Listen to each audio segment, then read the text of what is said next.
അങ്ങനെ ഒരു കരാർ ഉണ്ട് എന്നറിഞ്ഞിട്ടും അതിൽ ഔദ്യോഗിക പദവി ഉപയോഗിച്ച് ശ്രീ ഷറഫ് അലി ഒപ്പിട്ടു എന്നറിഞ്ഞിട്ടും സർക്കാർ ഒരു നടപടിയും എടുക്കാതെ കണ്ടത്തിൽ നാട്ടിയിരിക്കുന്ന കോലം കണക്കെ അവിടെ നിന്നു.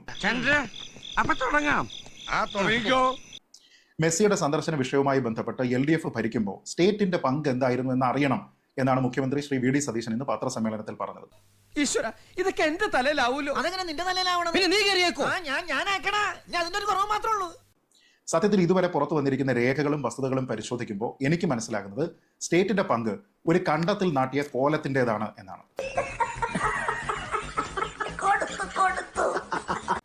ഒരു ഉദാഹരണം പറഞ്ഞാൽ ഈ കരാർ തന്നെ എടുക്കും. സംസ്ഥാന സർക്കാർ അനുമതി കൊടുക്കുന്നതിന് മുമ്പ് തന്നെ സ്പോൺസറും അർജന്റീന ഫുട്ബോൾ അസോസിയേഷനും തമ്മിൽ ഒരു കരാറിൽ ഒപ്പിടുന്നു. നമ്മുടെ ശ്രീ ഷറഫ് അലി അതിൽ സ്പോർട്സ് കൗൺസിൽ പ്രസിഡന്റ് എന്ന പദവി ഉപയോഗിച്ചുകൊണ്ട് സാക്ഷിയായിട്ട് ഒപ്പിടുന്നു. അങ്ങനെ ഒരു കരാർ ഉണ്ട് എന്നറിഞ്ഞിട്ടും അതിൽ ഔദ്യോഗിക പദവി ഉപയോഗിച്ച് ശ്രീ ഷറഫ് അലി ഒപ്പിട്ടു എന്നറിഞ്ഞിട്ടും സർക്കാർ ഒരു നടപടിയും എടുക്കാതെ കണ്ടത്തിൽ നാട്ടിയിരിക്കുന്ന കോലം കണക്കെ അവിടെ നിന്നു.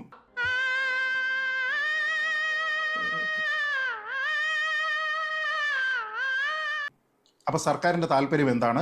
ഈ കരാർ എങ്ങനെയെങ്കിലും നടക്കണം എന്നുള്ളതാണ് സർക്കാരിന്റെ താല്പര്യം.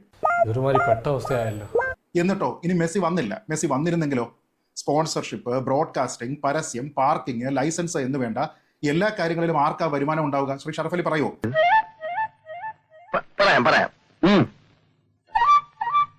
സ്പോൺസർക്ക് വരുമാനം ഉണ്ടാകും, AFAക്ക് വരുമാനം ഉണ്ടാകും. സർക്കാരിന് എന്ത് കിട്ടും?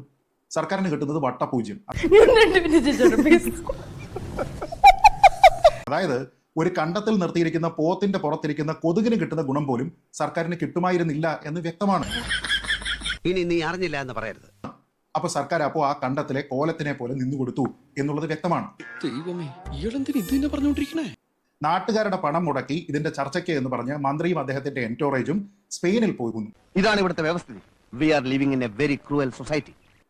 ഒരു തരത്തിലുള്ള ഉറപ്പും കയ്യിലില്ലാതെ മെസ്സി വരും എന്ന് പ്രഖ്യാപിക്കുന്നു. ഒരു കീറക്കടലാസിൽ പോലും ഇന്നേ വരെ സർക്കാരിന് കാണിക്കാൻ, അന്നത്തെ സർക്കാരിനോ മന്ത്രിക്കോ കാണിക്കാൻ കഴിഞ്ഞിട്ടില്ല ദാ മെസ്സി വരുന്നതിന്റെ കൺഫർമേഷൻ ഇതാണ് എന്ന്.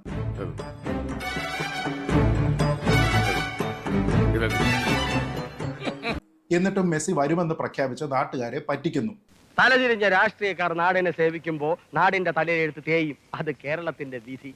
പണം കൈമാറ്റം ചെയ്യുന്നതിന് വേണ്ടി ഇവിടെ മെസ്സി വരും എന്ന ഉറപ്പ് നൽകിക്കൊണ്ട് കേന്ദ്രത്തിനോട് അനുമതി വാങ്ങുന്നു. അങ്ങനെ ഓരോ കാരണങ്ങൾ പറഞ്ഞ് നമ്മുടെ പെട്ടിയിൽ 4 പുത്തം വീഴ്ത്തുമ്പോ എന്റെ പെരുവരലിൽ ഒരു തരിപ്പ് അങ്ങോട്ട് കയറും. ഒന്ന് ആലോചിച്ച് നോക്കുക. ഈ സ്പോൺസർ ആയിരിക്കുന്ന റിപ്പോർട്ടർ ബ്രോഡ്കാസ്റ്റിംഗ് കമ്പനി സ്വന്തം നിലയ്ക്ക് വിചാരിച്ചാൽ കേന്ദ്രത്തിൽ നിന്ന്, RBIയിൽ നിന്ന് ഈ അനുമതി നേടിയെടുക്കാൻ കഴിയില്ല. അവിടെ ആ താല്പര്യത്തിനൊപ്പം നിന്ന് ഇതെല്ലാം ലെജിറ്റിമേറ്റ് ആണ് എന്ന് പറഞ്ഞ് സർക്കാർ ഗ്യാരണ്ടി കൊടുത്തിട്ടാണ് ഈ അനുമതി വാങ്ങുന്നത്. അപ്പൊ എല്ലാരും ചേർന്നുള്ള ചീറ്റിംഗ് അല്ലേ? ഈ നാട്ടിലെ ഹൈവേ ട്രാഫിക്കിനെ മൊത്തം ഏറ്റെടുത്ത് രാമനാട്ടുകര മുതൽ വളാഞ്ചേരി വരെയുള്ള 50 കിലോമീറ്ററിൽ കേരളത്തിലെ ഏതാണ്ട് 1/3 ജനത്തെ ഇറക്കി ഒരു സൈഡിൽ നിർത്തുമെന്ന സ്പോൺസറുടെ ആന മണ്ടത്തരം കേട്ടിട്ടും അതിനൊപ്പം നിന്നും മിണ്ടാതെയിരുന്നു. അല്ലെങ്കിൽ നമ്മൾ വിചാരിക്കുന്നല്ലോ ഇവിടെ കാര്യങ്ങളൊക്കെ നടക്കുന്നത്. പക്ഷെ ഞാൻ വിചാരിച്ച പോലെ സത്യത്തിൽ കിലുക്കം സിനിമയിൽ അവസാനം നടി രേവതി പറയുന്നത് പോലെ ഞാൻ ഇത്രയുമേ ചെയ്തുള്ളൂ, വേറെ ഒന്നും ചെയ്തില്ല, അതിനാണ് ഇവന്മാർ ഇങ്ങനെ ബഹളം വെക്കുന്നത് എന്നൊരു ഡയലോഗ് കൂടി ശ്രീ അബ്ദുറഹ്മാൻ പറഞ്ഞാൽ എല്ലാം പൂർത്തിയായി.